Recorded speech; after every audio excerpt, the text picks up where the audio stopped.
30 years of marriage had settled into a geography we could cross with our eyes half closed. At 6 the coffee maker clicked. The sprinkler timer kept the lawn honest. The dog circled twice before claiming the rug. We kept photo albums labeled by decade, a den in the sofa where movie nights ended, and a pantry that remembered which cereal each kid preferred even after they moved out. He coached youth soccer because routine felt like purpose. I ran payroll for a clinic and made lists. Weekends meant hardware store errands, bake sales, and a drive along the river where we named houses we would never buy. Our arguments were predictable and brief. Thermostat settings, the shelf for spices, whether the holiday lights could stay another week. I believe longevity was proof of safety, like tree rings added quietly each season. Nothing in that ordinary pulse suggested we could be faithful caretakers, while the flame itself thinned to a pilot light. Small disturbances arrived as edits to a script no longer rehearsed. Weeknights ended in separate rooms, one of us finishing emails, the other scrolling real estate listings with no address in mind. Our calendars filled with parallel obligations that never touched. He fell into woodworking videos at midnight. I joined a Saturday hiking group that left before sunrise. Shared jokes misplaced their timing and returned as polite smiles. The couch indentations spread like a small continent between us. He forgot to reach for my hand on icy sidewalks. I stopped leaving notes on lunch containers because they came home unread. Vacations shrank into long weekends without postcards, and the camera stayed in its case. We spoke more about car inspections than about anything with a pulse. The house still hummed, thermostat whispers, dryer clicks, but the quiet at its center changed temperature, cooler than habit, warmer than distance, the kind of climate where plants survive yet rarely bloom. First suspicions did not concern betrayal. They hovered around absence, wearing our faces. He mixed up the name of the restaurant where we celebrated anniversaries and described the lighting of a place we had not visited together.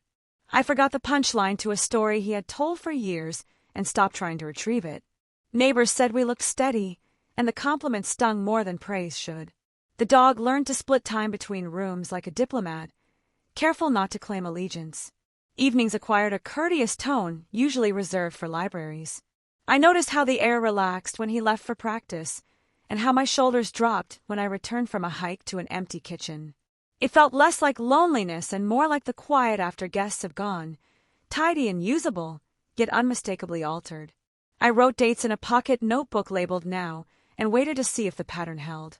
Tangible clues preferred ledgers to poetry. The shared credit card showed fewer overlaps. His charges clustered near a woodworking supply store, mine near trailheads and used bookstores. Streaming histories forked into documentaries he watched alone, and travel vlogs I played while folding towels. Our calendars blocked time with neutral words, planning, errands, catch-up, that never required the other's presence. The grocery app began to hold duplicate items after decades of coordination: 2 milks, 2 cereals, spices purchased twice. He opened a separate savings account to track league expenses. I set up one for home repairs I no longer waited to request. Gifts sat unwrapped until birthdays passed unnoticed, and anniversary reminders on our phones felt like push notifications from another household. Nothing here argued for scandal. Everything argued for drift measured in receipts, logins, and a hallway light that stayed on later because nobody moved in sync. Verification arrived in a small scene that would have been impossible years earlier. One evening we ate at the counter instead of the table and felt the relief of not performing tradition. He reported that the energy he poured into mentoring teenagers never resurfaced in our bedroom. I admitted that my hiking stories felt most alive on the trail and withered at home. Neither of us sounded cruel. We recognized how well we managed logistics and how poorly we fed wonder. It was as if we had been guarding a museum whose paintings had already been moved. After dishes, we stood in the doorway like neighbors comparing forecasts, and the forecast was honest, clear, cooler, separate pressures. The next morning I woke to a steadier quiet, the kind that follows a decision even before words catch up. I understood that our task was not to hunt culprits, but to measure the new weather and build accordingly. The turning point was a decision to end with the same care we once used to begin. We set aside a weekend for long walks and short lists, promising that whatever we chose would protect the parts of the family still alive between us. By Sunday afternoon, we had matched conclusions written in separate notebooks. The marriage had become a partnership excellent at maintenance and poor at desire, and prolonging it would convert patience into resentment. The plan was not dramatic. 2 households in the same city, holidays braided rather than torn, a house handled as an asset rather than a shrine. We would tell the adult children together and offer clarity instead of theater. There would be no blame auction, only the inventory of what to carry and what to release. It felt less like jumping and more like stepping onto a dock after a long paddle, legs unsteady, shore undeniable. Immediate fallout looked like a checklist on the fridge. I booked consultations with a mediator and an attorney to understand paths that honored time served.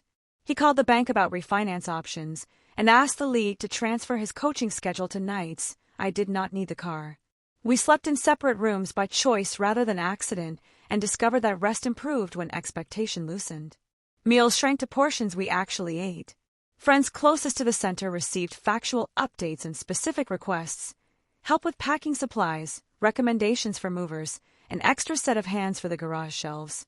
I kept a legal pad on the counter and wrote verbs, not arguments: list, sort, photograph, donate, sign. In the evenings, we compared progress like project managers.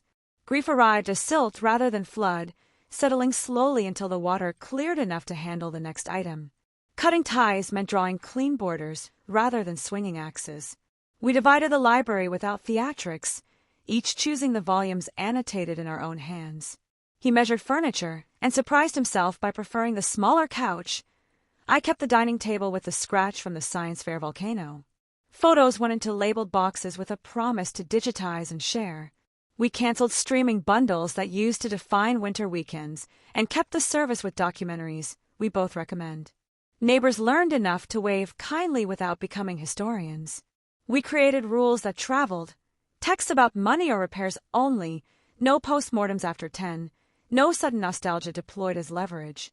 Boundaries did not heal anything that week. They simply stopped the injury from traveling farther, the way a tourniquet buys time while the body remembers how to clot. Sleep arrived in cautious inches, measurable and real. Legal and practical logistics became our shared curriculum. The mediator translated ache into bullet points: equity, retirement splits, timelines for listing the house or buying one partner out. Beneficiaries were updated with the solemnity of switching nameplates. A joint spreadsheet tracked transition expenses and balanced the way we once balanced carpool calendars. Auto-pays rerouted. Passwords changed. The mortgage company explained options in a voice like steady rain. I opened a checking account in my name and moved direct deposit without ceremony. He priced storage units and then admitted he needed less than he feared. We scheduled a notary on a lunch break, requested duplicate retirement statements, and slid copies into a fireproof box beside passports. Documents accumulated in a binder labeled outcomes because labels keep panic from borrowing tomorrow.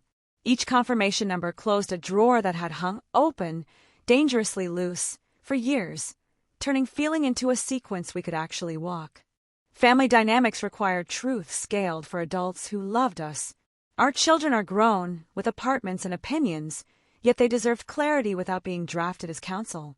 We told them that love, after 30 years, had changed shape, and that we intended to protect what was still good while releasing what no longer held.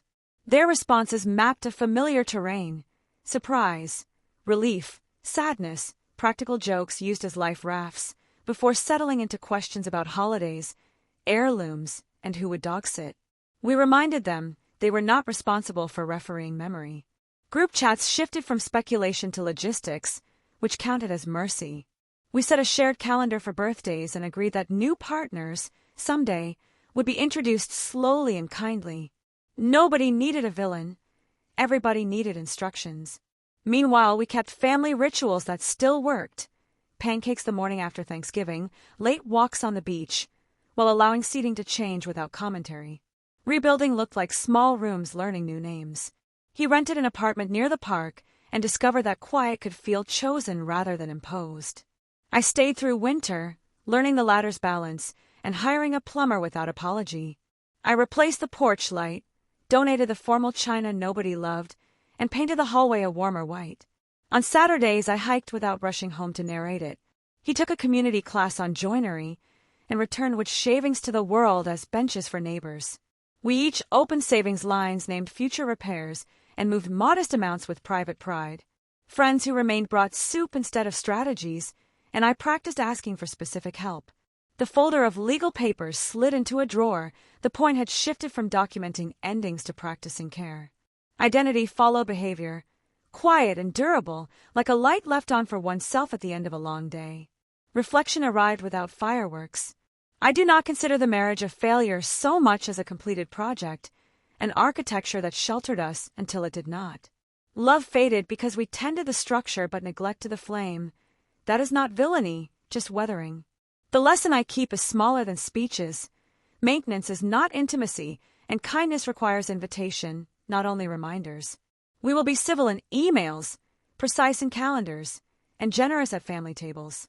I will guard curiosity like a garden, pruning the urge to explain what no longer needs defending. When the house hums, thermostat whispers, dryer clicks, the hinge's old complaint, I let the sounds be neither omen nor elegy, only evidence of living. Forward looks ordinary and therefore precious. Clear budgets, repaired hinges, early walks, and a door that locks because my hand knows the key. 30 years gave us skills. The next years ask us to use them well.